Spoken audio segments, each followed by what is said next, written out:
तो हमने last time जो है योग विषय पर हमने चर्चा की थी, उसी पर हम कंटिन्यू चर्चा कर रहे हैं। योग विषय पर जो चर्चा की थी, मेन है कि आपकी जो मन है प्रश्नोपाय योग है, ये परिभाषा किस ग्रंथ से ली गई है। ठीक है, तो ये कहां की है, ये उपनिषद है हमारा महो उपनिषद, उस ग्रंथ से परिभाषा ली गई है अपनी। ठीक है, अब आपके लिए आगे ध्यान रखने की जो बात है इंपॉर्टेंट, इतना ही खाली पहले जब शुरुआत में होता था तो आपको इतना याद हो गया कि महोपनिषद इनफ था। ठीक है, बट अभी ये इनफ नहीं है, अभी इसमें आपको और बहुत सारी चीजें पता होनी चाहिए। जैसे ये श्लोक संख्या कहां से है, श्लोक संख्या 542 से है। ठीक है, ऐसे यानी 5वां अध्याय और 42 नंबर का जो श्लोक है वहां से ये परिभाषा है। सेम ऐसे ही आपके लिए एक आया था, यदा पंचावतिष्ठन्ते, यदा पंचावतिष्ठन्ते। ठीक है, ज्ञानानि मनसस है, ऐसा कुछ करके दे दिया जाए। ये परिभाषा बताओ कहां की है, ये कठोपनिषद की है। ठीक है, ये कठोपनिषद की है। आवाज सबके पास प्रॉपर मात्रा में आ रही है ना, कठोपनिषद की है। ओके, सेम ऐसे ही इसके अलावा ये कठोपनिषद में है कहां पर, भारती कटियार मैम है क्या क्लास में, कल आपने पूछा भी था इसके बारे में कि कहां पर है, किस जगह आपको ये मिलेगा आपको प्रश्न, ऐसा कुछ करके। कहां से है ये, 2 3 10, बहुत बढ़िया। ठीक है, 2 3 10, और स्थिरम इंद्रिय धारणाम, ऐसा वर्ड भी था, स्थिरम इंद्रिय धारणाम, इसी में स्थिरम इंद्रिय धारणाम। ठीक है, इंद्रियों की स्थिर धारणा को योग कहा गया। ये अगली लाइन में लिखा जाता है 2 3 11 में, कठोपनिषद में। एक भगवत गीता में आई थी परिभाषा, भगवत गीता में 248 250, ये दो जगह थी। सिद्ध सिद्ध्यो समो भूत्वा, तो सिद्ध सिद्ध्यो समो भूत्वा समत्वम योग उच्यते, पूरा श्लोक आपको कंठस्थ होना चाहिए। भगवत गीता में मैंने विशेष रूप से जब भगवत गीता करते हैं ना, तो उसमें सेकंड यूनिट में मैंने पूरा श्लोक बताया है, आपको पीपीटी में लिखा हुआ है, अदरवाइज आप खुद सर्च कर सकते हैं, गूगल पर लिखेंगे ना 248 भगवत गीता, तो आपको वैसे आ जाएगा। योगस्थ कुरु कर्माणि संगम त्यक्त्वा धनंजय सिद्ध सिद्धयो समो भूत्वा समत्वम योग उच्यते, कि इसको योग कहा जाता है। 248 250 में बुद्धि युक्त जाहति उभे सुकृत दुष्कृते तस्माद् योगाय युज्यस्य योगः कर्मसु कौशलम। ठीक है, ओके, ऐसी बात आती है। फिर ऐसी तम विद्यात दुख संयोग वियोगम, कि वो वाली विद्या जो दुखों से दूर कर दे आपको, वही योग है, दुख से दूर करे। तम विद्या दुख संयोग वियोगम, संयोग हुआ है उनसे मैं दूर कर दे, वो वाली विद्या योग है। ये कहा गया था 6th अध्याय में 23 में। ठीक है, यहां पर था। अगेन मैं बात बताता हूं कि ये परिभाषाएं योग की है भगवत गीता से। ठीक है, भगवत गीता से, वहां पर डिस्कशन इनका डेप्थ में बताया गया। मैंने योग की परिभाषा वाले चैप्टर में इनको इन शॉर्ट छोटे छोटे श्लोक रखे हैं, तो यहां से आप थोड़ा थोड़ा अभी अपना बेस बन रहा है, तो भगवत गीता में जाए तो आप इन डेप्थ इनको देख पाएंगे सारी चीजों को। ठीक है जी, इसके अलावा एक और है सांख्य दर्शन। सांख्य दर्शन ने भी अपनी परिभाषा दी थी। सांख्य दर्शन ने कहा था कि पुरुष है और प्रकृति है, इन दोनों का क्या होना चाहिए, वियोग ही योग है। ठीक है, पुरुष और प्रकृति का वियोग, पुरुष प्रकृति और वियोगे अपि योग। ठीक है, ऐसा करके बोला गया था। ये सारी परिभाषाएं बहुत फेमस है। एक और है योग सूत्र की, ये था सांख्य का, एक योग सूत्र की है। हाँ, यहां पर एक और बताता हूं, ये सांख्य सूत्र में, ये ना कहीं सांख्य सूत्र के अंदर नहीं मिलेगी, ये सांख्य की फिलोसफी को संस्कृत में डिफाइन कर दिया बस, पुरुष और प्रकृति का वियोग ही योग है। ये सांख्य सूत्र में कहीं लाइन नहीं मिलेगी, कहीं आप ढूंढते फिरो, किसी ने जैसे हिंदी को संस्कृत में पिरो दिया, बस इतना ही अर्थ है इसका। सांख्य सूत्र का एसेंस है सांख्य दर्शन में ऐसे। तो श्लोक संख्या या सूत्र संख्या इसकी मेंशन नहीं है, श्लोक संख्या मेंशन नहीं है। ठीक है, पुरुष प्रकृति वियोगे अपि योग है, इसकी कहीं भी आपको श्लोक संख्या नहीं मिलेगी, क्योंकि ये केवल सामान्य एक व्यक्ति ने हिंदी को जो है संस्कृत में पिरो दिया सार को लेकर के, श्लोक या सूत्र में मेंशन नहीं है, ये ध्यान रखें प्लीज। योग सूत्र की अगर हम बात करें, तो योग सूत्र में क्या कहा जाता है, अथ योगानुशासनम योगश चित्त वृत्ति निरोध है, योगश चित्त वृत्ति निरोध, योग से चित्त की वृत्तियों का निरोध होता है। ये परिभाषा कहां पर आती है? बहुत सारे बच्चे इसको पहला सूत्र मान लेते हैं, पहला नहीं है, ये योग सूत्र का प्रथम अध्याय का दूसरा सूत्र है। प्रथम अध्याय साधनपाद, ठीक है। दूसरा पहले अध्याय का नाम क्या है? साक्षी सिंह मैम, साधनपाद या विभूतिपाद या कैवल्यपाद, क्या है पहले का? पहले का नाम है समाधि, है ना, समाधिपाद। दूसरे का नाम है साधनपाद, तीसरे का नाम है विभूति, और चौथे का नाम है कैवल्यपाद। ऐसे करके 4 चैप्टर है आपके पूरे इस ग्रंथ में, ठीक है, योग सूत्र में। इसके अलावा एक और परिभाषा आई थी, यो अपान प्राणयोरैक्यम, ठीक है, कि अपान और प्राण की एकता, यो अपान प्राणयोरैक्यम। स्वरज रेतस सोच था, रज और रेतस का मिलन। सूर्य चंद्र मसूर योगो, सूर्य चंद्र मसूर योगो। जीवात्म परमात्मा, जीवात्मा और परमात्मा, इनकी एकता ही कहते योग है। इन चारों चीजों, कल को पूछ लेगा आपसे, पूछेगा कैसे क्वेश्चन कि बताओ जी नाद और बिंदु की एकता भी है क्या, है ना, या पुरुष और प्रकृति की एकता भी है क्या इस ग्रंथ के अनुसार? तो ऐसा नहीं है, 4 ही चीजें हैं, 4 ही जो चीजें हैं इनकी एकता। अपान की प्राण के साथ एकता, अपान की चंद्र के साथ एकता नहीं, अपान की प्राण के साथ, रज का रेतस के साथ, सूर्य का चंद्र के साथ, जीवात्मा का परमात्मा के साथ, इन चारों की एकता किसने कही? योग शिखों में मिलती है आपको, योग शिखोपनिषद में, योग शिखोपनिषद में। कहां पर था? 168 में। योग बीज एक ग्रंथ है, हठ योग का ग्रंथ है, ठीक है, योग बीज, उसमें आपको मिलते हैं। कहां पर मिलते हैं? 83 नंबर श्लोक में। योग बीज के ग्रंथ के रचनाकार हैं कोई एक विशेष महापुरुष हैं, ठीक है। योग बीज के रचनाकार कौन है? जिन्होंने ऑलरेडी सिलेबस कवर कर रखा है उनको पता होगा। योग बीज के रचनाकार गोरक्षनाथ जी, गुरु गोरक्षनाथ जी को बोला जाता है, ठीक है, उनकी रचना बोली जाती है योग बीज, ठीक। ओके, आगे बात करते हैं। तो ये सारी परिभाषाएं हमने कल देख ली हैं सारी सारी। इसके अलावा अब एक नई बात शुरू होती है, परंपरा और इतिहास, है ना, योग का इतिहास आदि की बात होती है, परंपरा, ठीक है। ये 2 वर्ड है। डेफिनेटली योग को हम सदियों में नहीं पिरोते हैं कि 1800 इसमें या उसमें योग आया, ऐसा नहीं है। योग या जो आध्यात्मिक विद्या है कोई भी टाइप की हो, चाहे वो वेदों से संबंधित हो, ठीक है, चाहे वो रियल नॉलेज से संबंधित हो, या ऐसी कोई भी आत्मिक विचारधारा, तो उसको ये बोलते हैं कि सृष्टि जब से कहते तब से है वो चीजें, ठीक है, हमारे सेंस में यही बोला जाता है, ठीक है।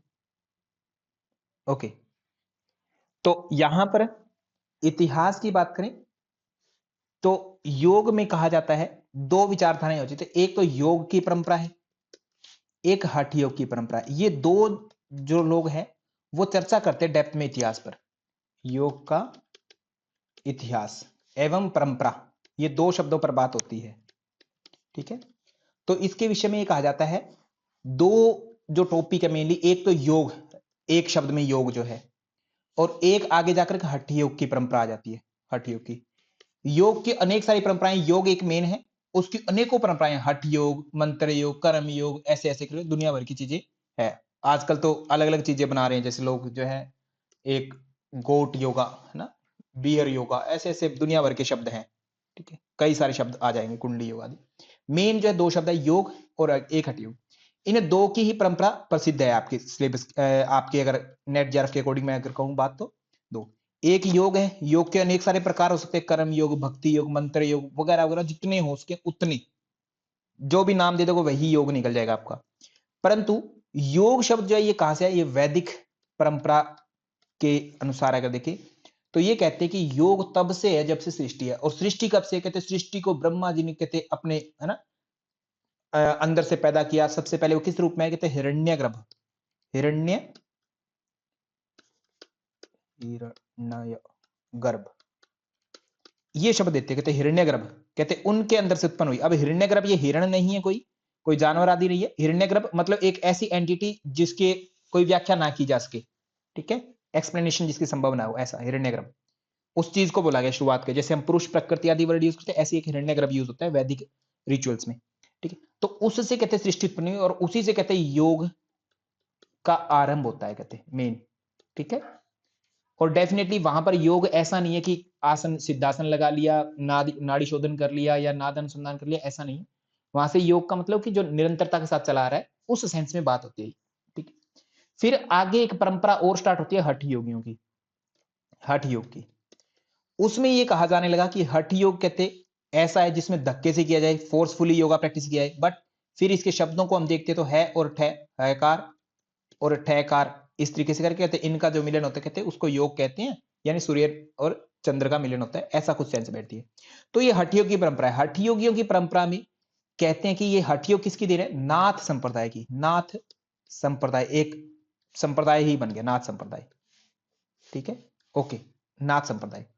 नाथों ने अपना सबसे पहला गुरु या सबसे पहला नाथ, या फिर ये कहें कि आदिनाथ शब्द यूज किया। एक आदिनाथ, आदि मतलब प्रारंभ, आदिनाथ कहते हमारा जो एक पहला नाथ रहा हुआ जिसका नाम है आदिनाथ। और उनका जो स्ट्रक्चर वो एक्सप्लेन करते हैं अपने तरीके से, जो एक्सप्लेन करते हैं, जो जैसे जैसे वो व्याख्या करते हैं, वो भगवान शिव, ठीक है, भगवान शिव से बिल्कुल डिट्टो कॉपी है। ठीक है, तो आदिनाथ का मतलब हम अलग जगहों पर जहां पर हमें समझना होता है तो हम भगवान शिव से लेते हैं। अदरवाइज आदिनाथ को वो जब अपनी बात पर आते हैं, जब नाथ बताते कहते नहीं हमारा आदिनाथ अलग है, बिल्कुल ही डिफरेंट है। ठीक है, वो ये कहते हैं, बट क्योंकि हम मेल खाते तो इसलिए बुक्स में आप पाओगे कि आदिनाथ के ब्रैकेट में लिखा मिलेगा आपको भगवान शिव। ठीक है, दो वर्ड, तो आदिनाथ भगवान शिव। नाथों के सबसे पहले नाथ कौन है? आदिनाथ। कहते उन्होंने जो है सबसे पहले योग विद्या को दिया, योग विद्या को दिया। ठीक है, और डेफिनेटली वो किसको दे रहे हैं? माता पार्वती को, क्योंकि जितने भी हम टेक्स्ट देखते हैं सबसे ज्यादा संवाद जो है माता पार्वती के साथ मिलता है भगवान शिव का, सबसे सबसे ज्यादा संवाद। ठीक है, डायरेक्टली मां पार्वती को। अलग अलग कहानी है इसमें भी, माता पार्वती जिनको आप देवी के रूप में ग्रंथों में पाते हैं, या शक्ति के रूप में कहा जाता है उनको। ठीक है, या मां के रूप में, ऐसे ऐसे उनके लिए वर्ड्स हैं। कहते हैं अब यहां पर अलग अलग कहानियां स्टार्ट हो जाती है, अलग अलग टेस्ट के अनुसार, कि वहीं पर एक कोई तालाब में मछली थी, उस मछली ने भी वो कहानी सुन ली, तो मछली से जन्म में कहते मच्छिंद्र नाथ, ऐसे शब्द आ गया। ठीक है, सेम ऐसे कहते दो कबूतर थे, कहते उन्होंने सुन लिया होगा, वो उड़ करके गए तो उन्होंने आगे व्याख्या कर दी, आगे आगे बता दिया। ऐसे ऐसे एक स्टोरी है आपके लिए जो इंपॉर्टेंट है। एक हिरण्यगर्भ जो योग के जन्मदाता है, दूसरा हठ योग के जन्मदाता नाथ संप्रदाय है, और आदिनाथ सबसे पहले है हठ योगी। ठीक है, आदिनाथ सबसे पहले है। योग में हिरण्यगर्भ ये शब्द है, और हठ योग में कौन है? भगवान शिव या आदिनाथ वर्ड, नाथ संप्रदाय से। ठीक है, और ऐसे फिर आगे आगे परंपरा चलती है। हठ योग की परंपरा में शब्द है हठ, इस शब्द का अर्थ अपने आप में एक विलक्षण है और ठह, है और ठह।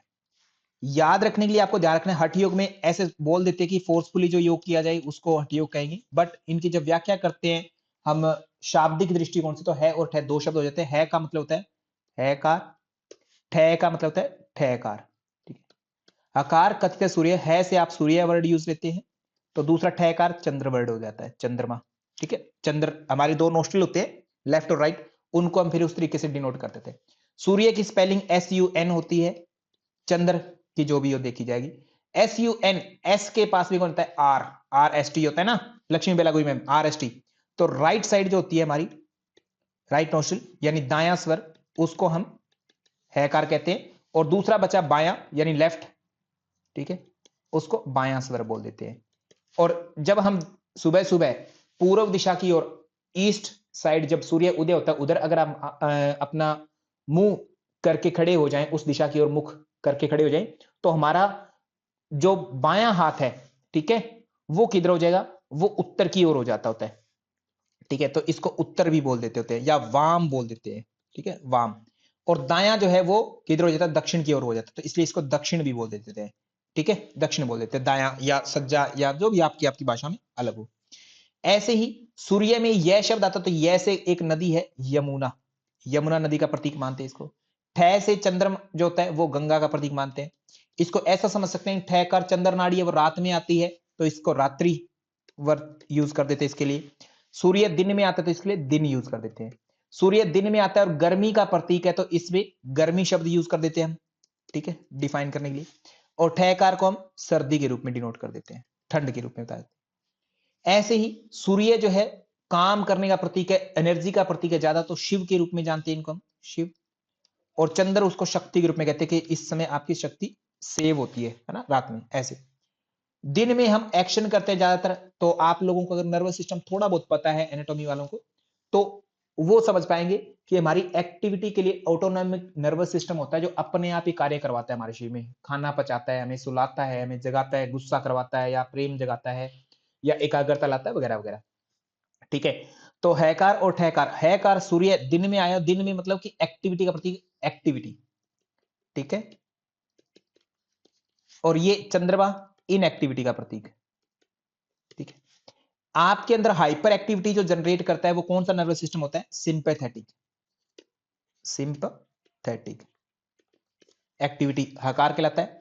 और इनएक्टिविटी का प्रतीक कौन सा हो जाएगा फिर? पैरासिम्पैथेटिक, जो रिलैक्स एंड डाइजेशन के लिए जाना जाता है, पैरासिम्पैथेटिक।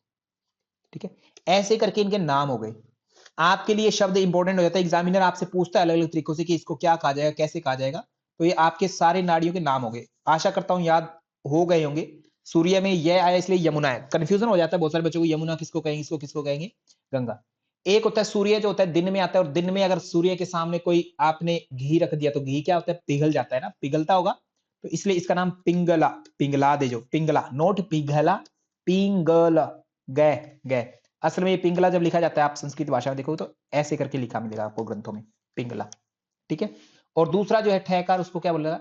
ईड़ा। ये इन नाड़ियों के नाम हो गए सर। दो नाड़ियां थी, नोस्ट्रिल स्वर दो बोले गए हमारे नोस्ट्रिल से, लेफ्ट और राइट, इनके सारे ये शब्दों का नामकरण आ गया आपका, कैसे कैसे इनको याद रखना है, बेसिक चीजें। ठीक है, ये आपके लिए इंपॉर्टेंट है। आगे अब बात करें, आदिकाल से कहते परंपरा क्या थी? योग कहते, सबसे पहले कहते योग ही था। वैदिक परंपरा के अनुसार आदि प्रवक्ता हिरण्यगर्भ कहे जाते हैं योग के, और हठयोग परंपरा के अनुसार आदिनाथ योग के प्रवक्ता है। भगवत गीता अलग से है, भगवत गीता में 4th अध्याय है। भगवत गीता में टोटल कितने अध्याय हैं? भगवत गीता में टोटल अध्याय 18 अध्याय है। ठीक है, उन 18 के 18 अध्यायों में जब आप पढ़ते हैं अच्छे से तो सभी अध्यायों के अंत में जो योग शब्द का यूज होता है। ठीक है, सभी में। तो पूरी भगवत गीता योग पर ही आधारित है, अलग अलग तरीके से व्याख्या करते हैं उसमें, हम जैसा चाहें वैसे।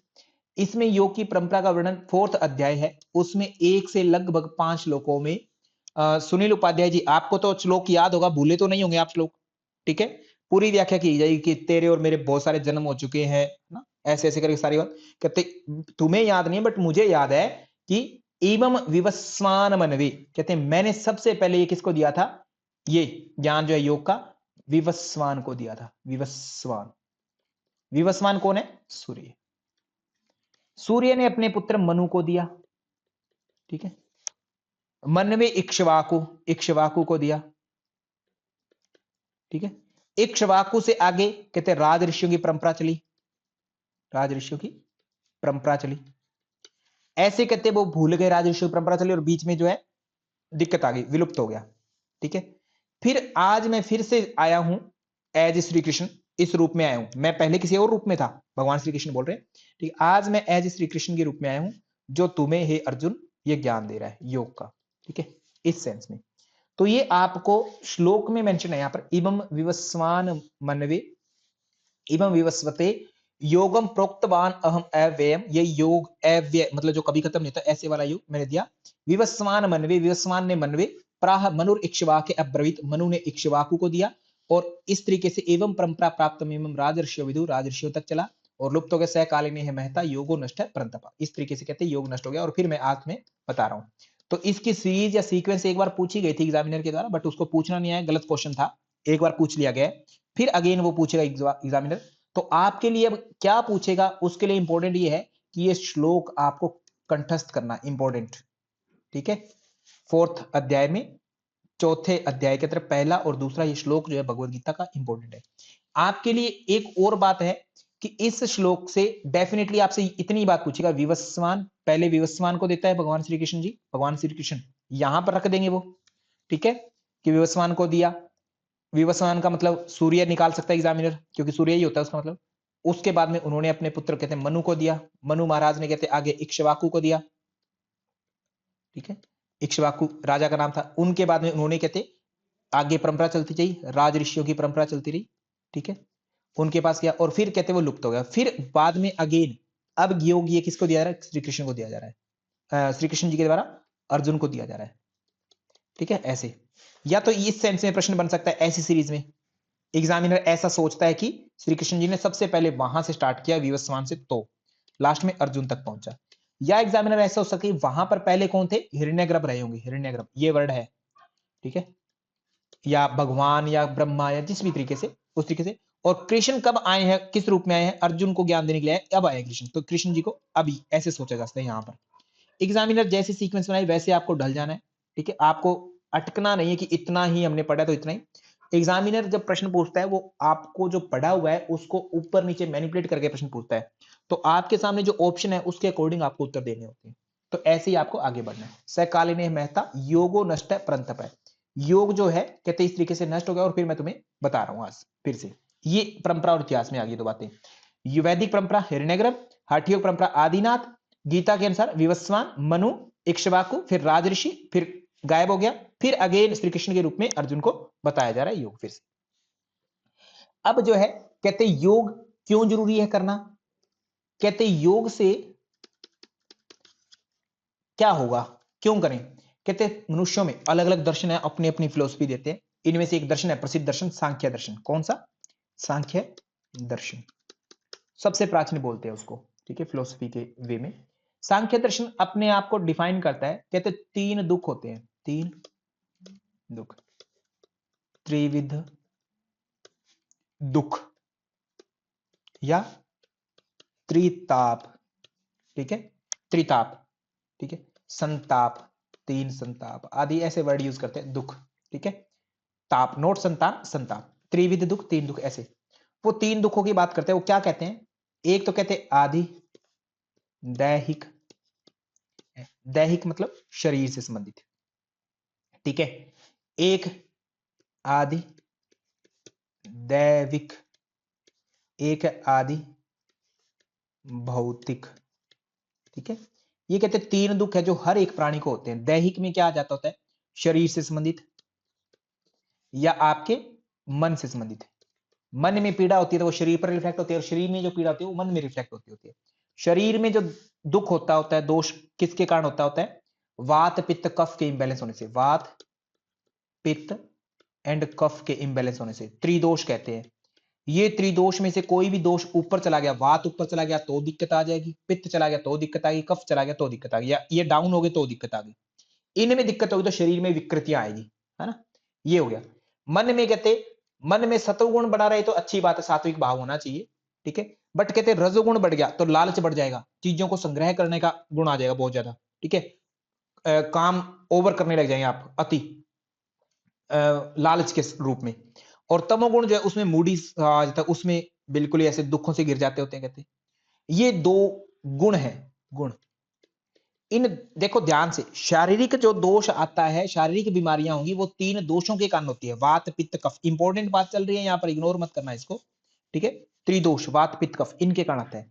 मन के अंदर जो दुख होगा वो रज और तम के कारण, रज और तम ये क्या होते हैं, गुण होते हैं। गुण तीन होते हैं, तीन गुण कौन कौन से होते हैं, एक होता है सत्व, एक रज और एक तम। इन तीन गुणों के कारण जो है त्रिगुण वर्ड यूज होता है, त्रिगुण। सत्वगुण तो कहते हैं अच्छी बात है, वो तो रियल रूप है, वो तो होना ही चाहिए, बट रज और तम जो है रियल रूप नहीं है, ये नहीं होने चाहिए, बट ये हो जाए तो कहते हैं विकृति। कौन सी, मन की। नाम बोला गया आदि दैहिक, दैहिक में शरीर और मन दोनों काउंट कर लिए क्योंकि एक दूसरे से जुड़े हुए। आदि भौतिक की बात करें तो भौतिक बोलते फिजिकल, फिजिकल चीजों से जो आपको दुख होता है, जैसे किसी ने डंडा मार दिया है ना, चांटा लगा दिया, थप्पड़ मार दिया, या साइकिल चला रहे थे उससे गिर गए, बाइक से टक्कर हो गई, कार ने काट दिया, सांप ने काट दिया, ये सारे भौतिक आ जाते हैं, अदर थिंग्स से। अदर कोई फिजिकल चीज है उनसे नुकसान होता है, वो सारे भौतिक हो जाते हैं। दैविक की बात करें तो दैवीय आपदाएं कौन सी होती है, जो अनकंट्रोल होती है, जैसे अकाल होना, ठीक है, अकाल, सूखा पड़ जाना, बाढ़ आ जाना। ये आप कितने भी शरीर से स्वस्थ क्यों ना हो, शरीर में कितनी भी जान क्यों ना हो, बाढ़ आएगी तो आपको बहा के लेके जाएगी, ठीक है। भूकंप आएगा तो नुकसान होगा ही होगा। परंतु कहते योग अभ्यास कहते ऐसा है जो इन तीनों दुखों से दूर पाना है। मनुष्य का लक्ष्य क्या है, इन तीनों दुखों से दूर होना है, त्रिविध ताप से दूर करना है। दैहिक से तो आप ठीक हो जाते हैं, अभी लगभग सारी जो क्लास में है हम दैहिक दुखों से दूर है, अभी फिलहाल हमारे वात पित्त कफ ठीक ठाक है, दवाई नहीं ले रहे होंगे, रजतम भी ठीक ठाक है, इसलिए क्लास में बने हुए पढ़ रहे हैं, ठीक है, लगभग ठीक ठाक है, पूरी तरह से तो नहीं, एटलीस्ट ठीक ठाक है। दैहिक से बच गई, भौतिक चीजों से बच गई, कोई हमें पीट नहीं रहा, हम गाड़ियों से टकरा नहीं रही हैं, कोई सांप आदि हमें काट नहीं रहा है, उससे ही बच गई। बट अगर ये दैविक आपदा आ गई, एकदम से कुछ हो गया, घर में कुछ हो गया या पूरे एरिया में कुछ हो गया, तो हम उसमें शामिल हो जाएंगे, ऑटोमेटिक हमें मिलेगा, उससे दूर नहीं है, कुछ भी हो सकता है किसी भी टाइम, तो उससे दूर नहीं। कहते योगाभ्यास से कहते आप इन तीनों दुखों से कहते दुख दूर हो सकते हैं, ठीक है, उस दुख से दूर हो सकते हैं इन तीनों दुखों से। तो योग का मुख्य लक्ष्य जो एंड माना जाता है, उसको कहा जाता है त्रिविध ताप से दूर होना, और वो तभी पॉसिबल है जब आप इस बॉडी से दूर हो जाओ, ये जो शरीर है, ठीक है, शरीर में सर वो तो हम दूर हो जाते हैं मृत्यु के बाद में, तो कहते वो तो मृत्यु के बाद में फिर से कहते रीबर्थ का कॉन्सेप्ट है योगाभ्यास में, फिलोसफी में रीबर्थ का कॉन्सेप्ट है, कहते फिर से आ जाओगे, फिर से मिल जाएगा अलग अलग तरीकों से, वो तो ऐसा है कपड़े बदलने जैसा है ना, वांसासी जीर्णानि यथा व्याहाय नवानि श्रीराणी गृह्णाति, ठीक है, जैसे नए नए शरीर ग्रहण करता है, जैसे कपड़े पहनता है, कहते पुराने छोड़ करके नई, ऐसा। तो यहां पर जो है कहते दैहिक दूर कर लिया, भौतिक, कहते दैविक कहते दूर नहीं, तो कहते दैविक कब दूर होगा, दैविक बाढ़ आएगी तो शरीर को तो सर नुकसान होना ही होना है, तो कहते इसलिए शरीर के भाव से ऊपर उठो, शरीर को इतना कंट्रोल कर लो, या तो शरीर को कंट्रोल कर लो या शरीर से ऊपर हो जाओ, जैसे हो सकते हैं, ठीक है। यानी ये जस्ट एक आइडियोलॉजी, एक फिलोसफिकल बात है, एक्चुअल में आप इमेजिन नहीं कर सकते कि कैसे बाढ़ आएगी तो कैसे एक व्यक्ति हवा में उड़ रहा होगा, है ना, मूवीज में देख सकते हैं, प्रैक्टिकली ये बातें थोड़ा सा ठीक नहीं लगती है, ठीक है, कि मतलब अगर आप पढ़े लिखे के अनुसार सोचे, है ना, इमेजिनेशन के बियॉन्ड जाकर के रियलिटी में बात करें तो ऐसा कोई नहीं होता है।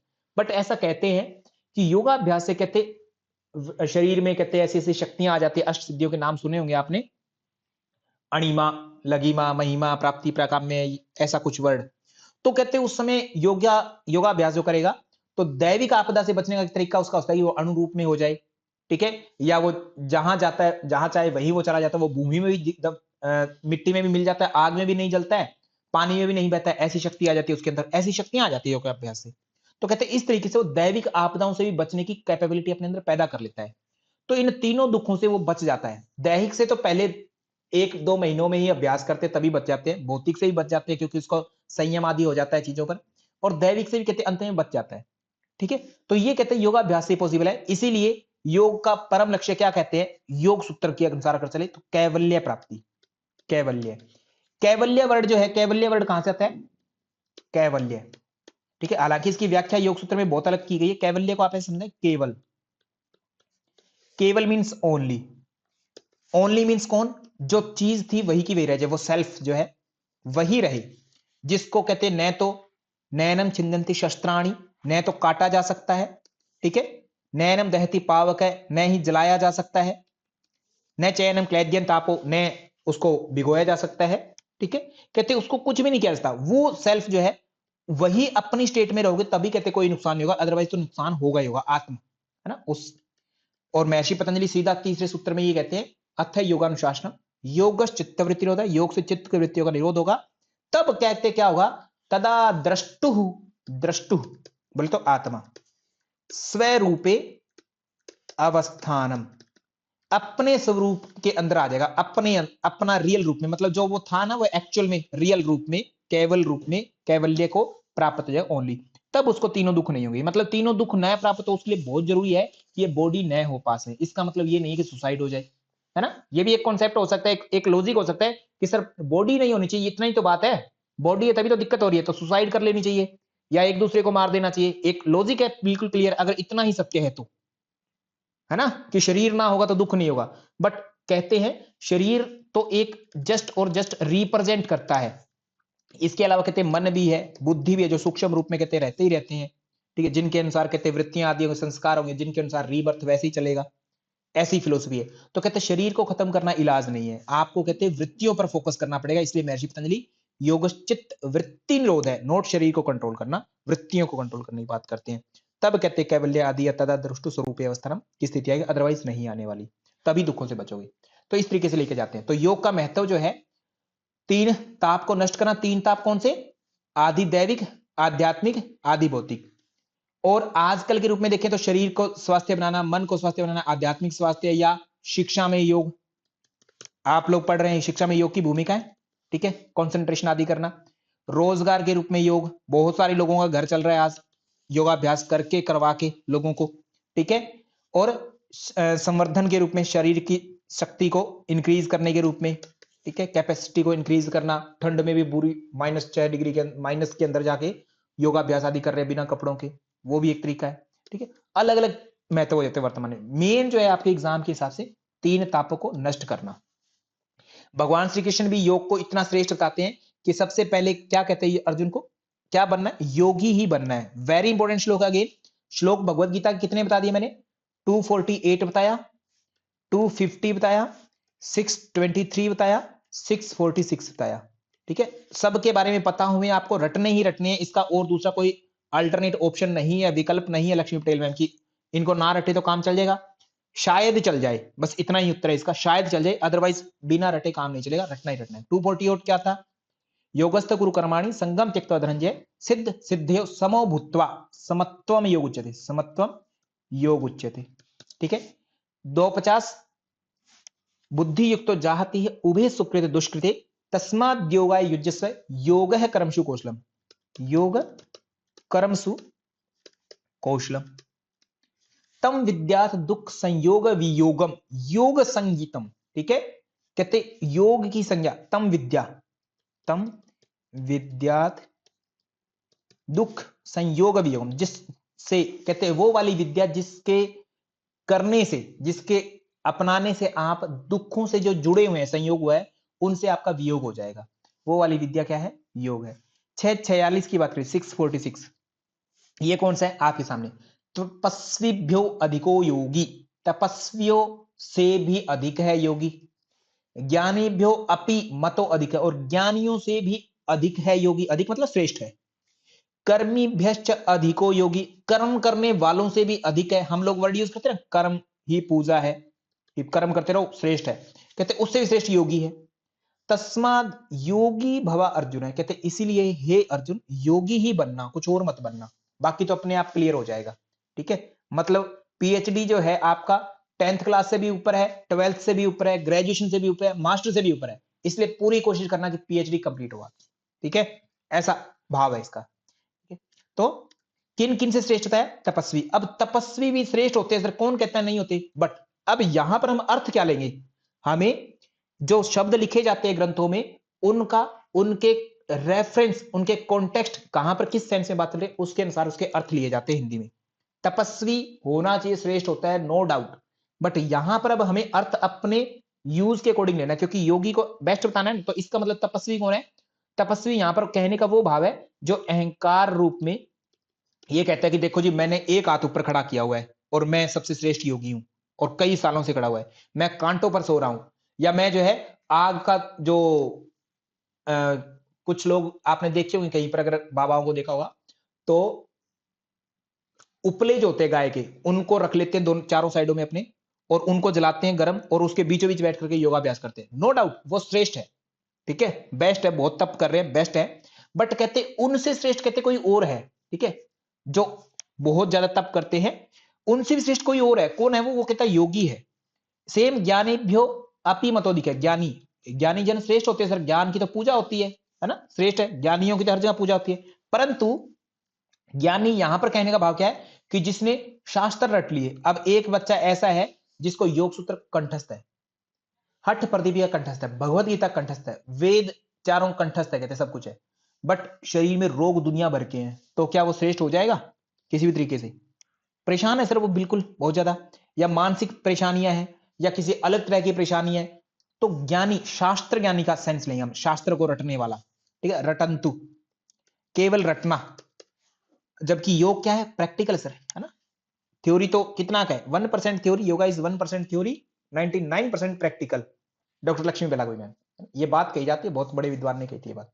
ओके, कर्मी बेस्ट अधिको योगी, कर्म करने वालों से भी श्रेष्ठ है सर, कर्म करना तो बेस्ट बात मानी जाती है, कर्म नहीं करोगे तो करेंगे क्या, यहां पर कर्मी भ्यो से अधिक है योगी, इस सेंस का मतलब ये है, भगवत गीता में कर्म के प्रकार बताए जाते हैं लक्ष्मी पटेल मैम, ठीक है, कितने प्रकार होते हैं कर्म के प्रकार, कर्म में कर्म होता है, एक अकर्म होता है, एक विकर्म होता है, ऐसे 3 शब्द है भगवत गीता में, 3 ही शब्द हैं कर्म के लिए।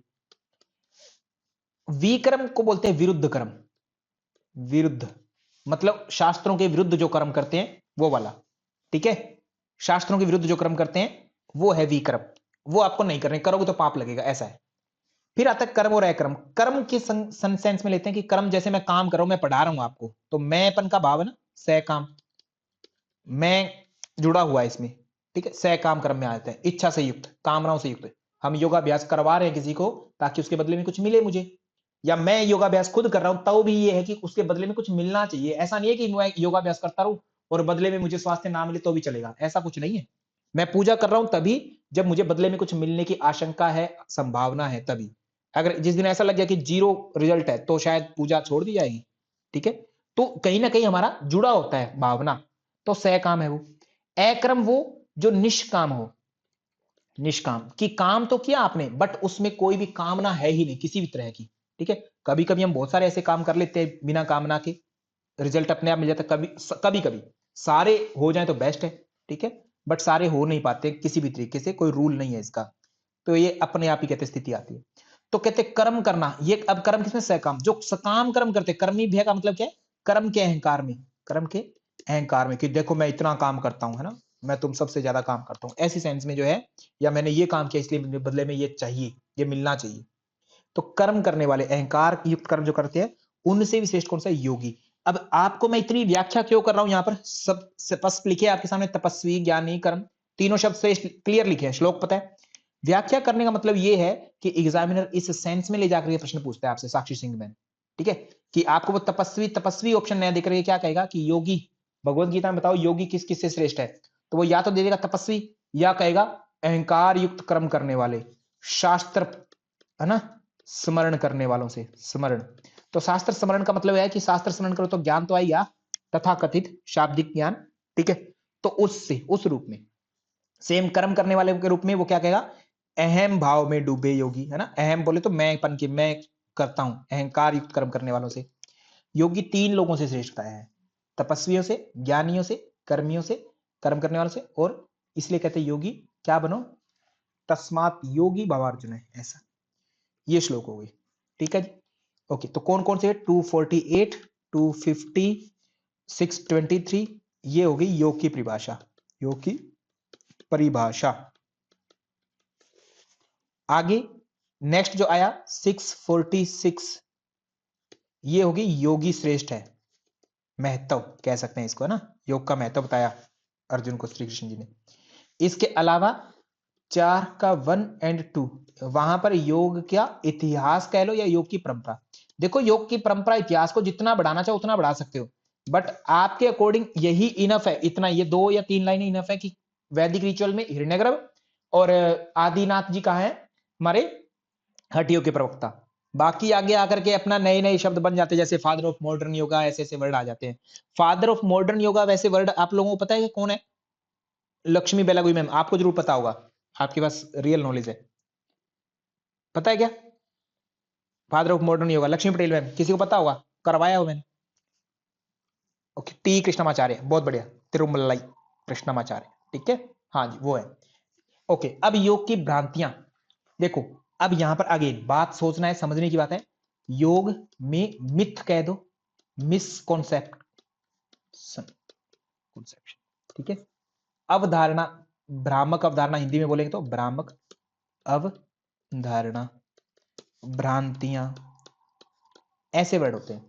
योग में वो सारी चीजें भ्रांतियां जो इम्प्रैक्टिकल है ना, नॉट प्रैक्टिकल।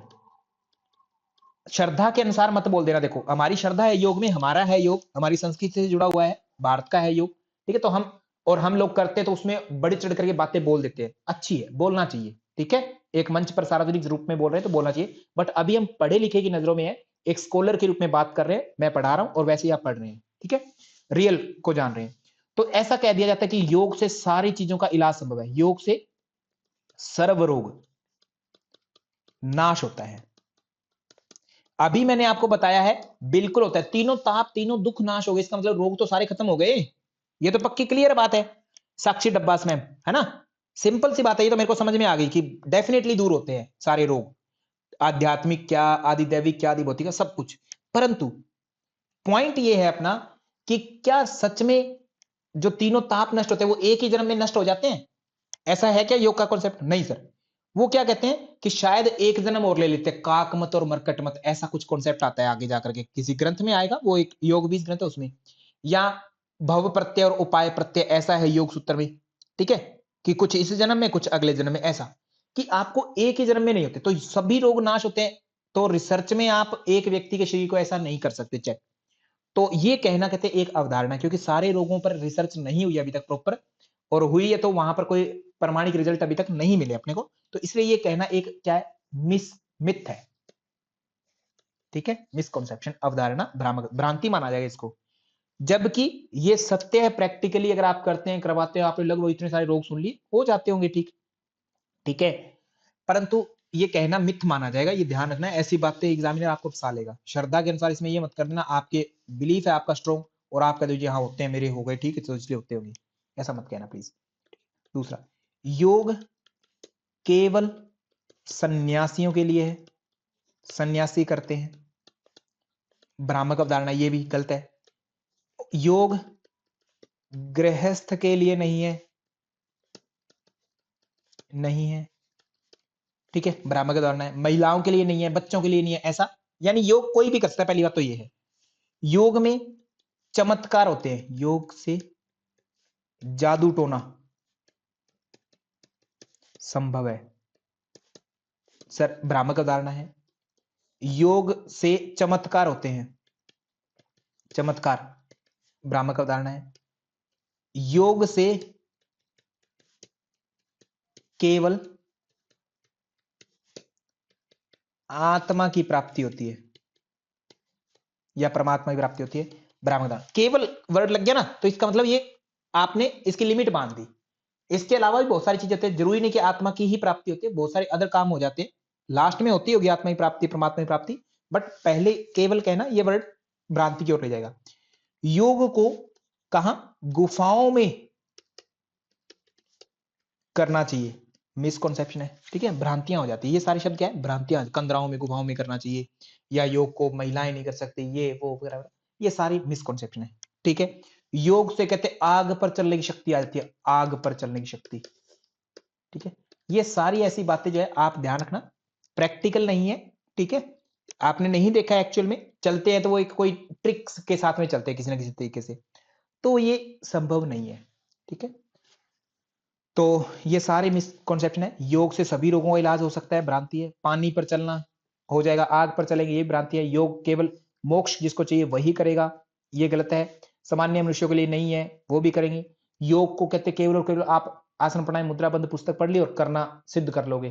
केवल शास्त्रों को पढ़ने से योग सिद्ध नहीं होगा, कितना भी पता लग जाए, योग तो करके ही होगा, शास्त्रों को पढ़ने से नहीं होता है। योग जो है गृहस्थ, घर में रहने वाले जो पति पत्नी के रूप में जोड़े होते हैं उनके लिए नहीं है, ऐसा किसी टाइम पर माना जाता रहा होगा, बिल्कुल, ठीक है, तो उस समय में संन्यास जरूरी था, बट आज वर्तमान जो समय है उसमें ऐसा कहना सारी ये भ्रांतियां हैं, मिथ है, ठीक है, सब मिथ है। आपसे क्वेश्चन पूछा जाता है और ट्रिक के साथ पूछा जाता है तो थोड़ा सा आप कंफ्यूज हो सकते हैं, सो प्लीज बी अवेयर, ऐसे क्वेश्चंस में अवेयर रहना, इन क्वेश्चंस का उत्तर दे देता है, ठीक है। आगे फिर आता है योग का लक्ष्य और उद्देश्य क्या है, ठीक है। हर जगह पर यह बोला जाता है धर्म, अर्थ, काम और मोक्ष, ये चार कहते पुरुषार्थ, चतुष्टय, चार पुरुषार्थ हैं, ठीक है, चतुष्टय चार पुरुषार्थ है, कि पुरुष का अर्थ मतलब पुरुष का प्रयोजन है ये चार की प्राप्ति करना, ये यहां पर पुरुषार्थ में पुरुष प्लस अर्थ, और पुरुष का मतलब नोट ए मेल, पुरुष मीन्स सेल्फ, ठीक है, आत्म तत्व, उसका अर्थ, अर्थ मतलब प्रयोजन के सेंस में। और यहां जो चार नंबर हैं, 1 2 3 4, इसमें दूसरे नंबर वाला अर्थ है ये धन के रूप में, संपत्ति के रूप में अर्थ है इसका सेंस, ठीक है। तो धर्म अर्थ काम मोक्ष, ये चार सीक्वेंस में चलते होते हैं चारों पुरुषार्थ। इसी को ही आयुर्वेद में कहते हैं धर्म अर्थ काम मोक्षाणाम आरोग्यम मूलम उत्तमम, आरोग्यम मूलम उत्तमम, कि उत्तम स्वास्थ्य के लिए, आरोग्य को पाने के लिए, आरोग्य मीन्स रोग से रहित स्वास्थ्य को पाने के लिए कहते हैं ये चारों सीक्वेंस में कहते किसी भी पुरुषार्थ मतलब किसी भी व्यक्ति के द्वारा या किसी के द्वारा करने योग्य है तभी मिलेगा। धर्म युक्त कहते अर्थोपार्जन करेंगे, कामनाएं वैसे ही पूर्ण होगी और वैसे ही कामनाएं होंगी तो आपको कहते हैं मोक्ष यानी कि मुक्त। अब मोक्ष क्या है? मोक्ष में कोई चीज आपको पहली बात मिलती नहीं है, ठीक है, सब चीजें छूटी जाती है, मुक्त, फ्रीडम, ठीक है। कुछ भी न तो आपको सुख कहते होता है और न ही दुख होता है, ठीक, कुछ भी नहीं, मतलब कि उसकी आप व्याख्या नहीं कर पाओगे, एक्सप्लेनेशन नहीं दे पाओगे, ऐसी स्थिति है। और मुक्ति का मतलब किससे मुक्ति? त्रिविध ताप से, त्रिविध ताप या त्रिताप लगा दो, या त्रिताप, तीन दुख, तीन दुखों से मुक्ति ही क्या है आपकी, कहते मोक्ष कहलाता होता है। इन्हीं से, इनसे दूर होना। तो धर्म अर्थ काम मोक्ष। अब धर्म अर्थ काम मोक्ष को अलग अलग तरीके से व्याख्या करते हैं सभी शास्त्र। पुरुषार्थ से तुष्टे की प्राप्ति करना है, चित्त की एकाग्रता, चित्त प्रसन्नता, जन्म मरण से छुटकारा, मोक्ष आदि प्राप्ति करना, ये योग से संभव है। ये चार पुरुषार्थ है, धर्म अर्थ काम मोक्ष, इनकी कहते प्राप्ति करनी चाहिए। धर्म की अगर मैं बात करूं तो कहते हैं धर्म के बारे में, यतो अभ्युदय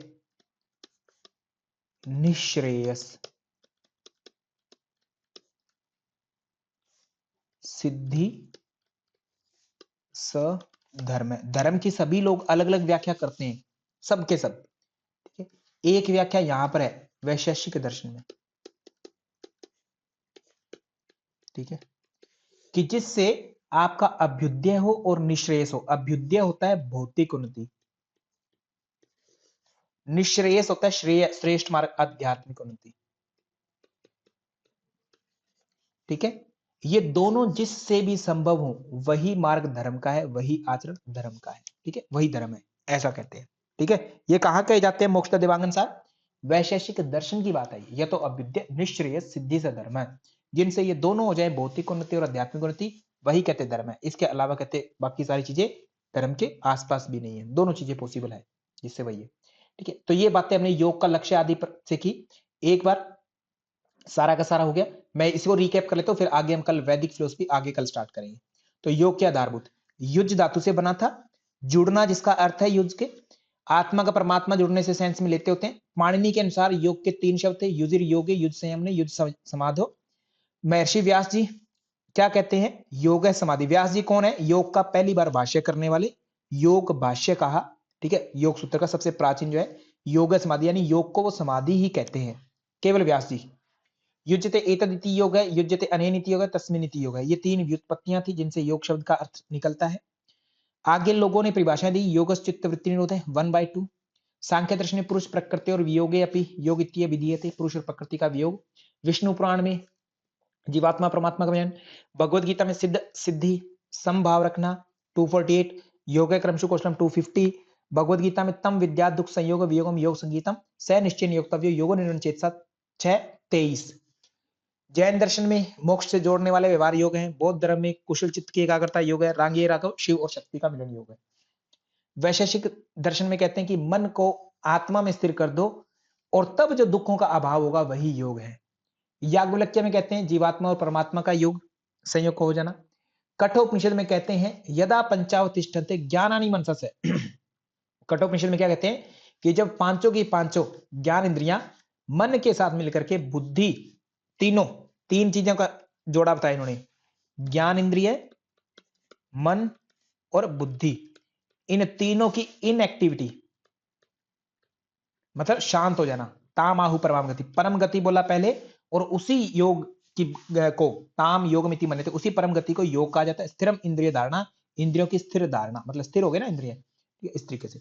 और वो योग अप्रमत्तस्तदा, अप्रमाद, ठीक है, बिना देरी के, बिना आलस्य आदि के होता है। योगो ही प्रभवा अपअयेयो, वह योग प्रभव उदय होने वाला और अपयय अस्त होने वाला होता है। उदय करता है एकाग्रता का, शांति का, मतलब एक तरह से कैवल्य का, रियल रूप का, तो वो एक तरह से रियल रूप दिखाता है आपको, उदय होता है। और अनरियलिस्टिक चीजें हैं, माया आदि शब्द यूज करें तो उनको छुपा देता है, अस्त करता जाता है, गायब करता जाता है।